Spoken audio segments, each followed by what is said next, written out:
Desharnais est tout seul et il marque. C'est l'ouverture à la marque pour Marchand qui justifie pleinement son introduction dans le premier bloc. 22-07. Nathan Marchand qui bat le gardien Stéphane Charlin.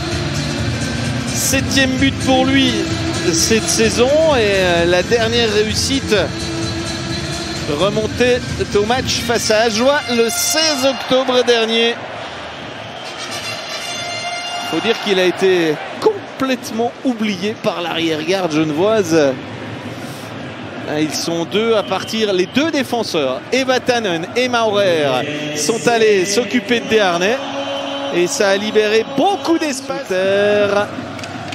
À la reprise, c'est le deuxième. La réussite pour Schmid cette fois sur un magnifique service venu de l'arrondi. Et Sandro Schmid pour son 5e but de la saison.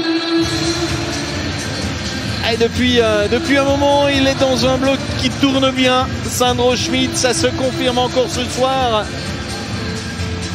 Avec cette reprise, il fallait quand même la réussir. Hein. Réussir à reprendre cette passe de Dave Souter. Desharnais. Motet. Un peu détourné but. Est-ce que c'est Desharnais qui a pu dévier le puck? Le puck était en l'air, il a été repris par un Fribourgeois. 3-0 alors qu'il restait 4 secondes à purger pour Antonietti.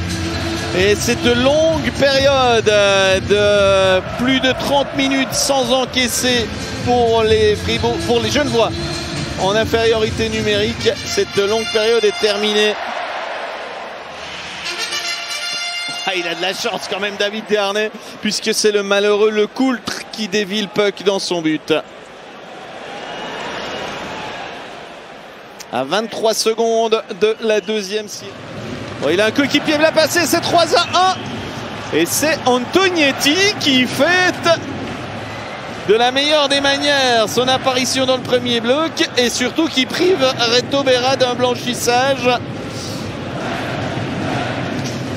Le dernier but d'Antonietti remontait au 14 septembre face à Berne. Genève-Berne.